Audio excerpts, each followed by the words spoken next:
very prosaically, to disappoint everybody, I was just a new graduate out of film school.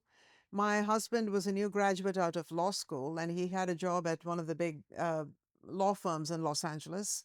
And neither of us had, two pennies to rub with each other.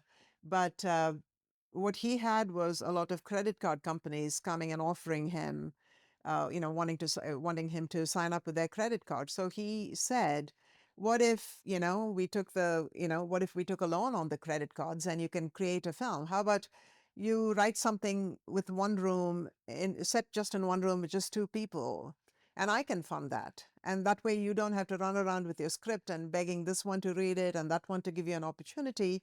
I'll give you the opportunity. Here, take the money, go make a film, but don't be too Cecil D. DeMille here because we don't have that much money. Just set something in one room with just two people." And that really was the origins of at least the structure of the idea, the parameters of the idea. One room, two actors. But the theme itself, the parallels I'm drawing between intimate, personal, heinous form of abuse, which is the abuse of a child by an adult, right? And on the other end, you have the abuse of a populace by a tyrannical state. The parallel that I drew, that has been something that I'd been mulling over, it looks like, for quite a while.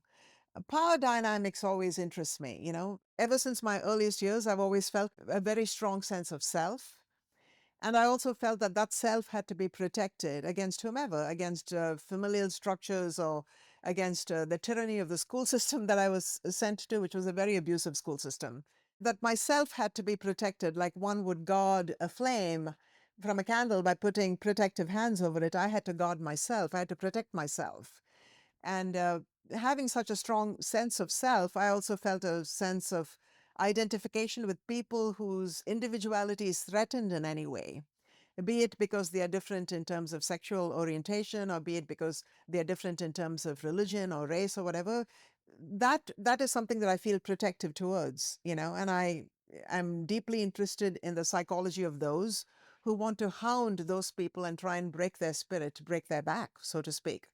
So these things I had been mulling over for a long time. So when my husband David said, one room, two people, that's all I can afford, then the idea of an interrogation chamber suggested itself to me. Let's make this an interrogation setup with one person interrogating the other person, ostensibly, on the grounds of that you've been a political you've been a political reactionary, a rebel, but really there's a deeper agenda going on. So that really was the genesis of the piece.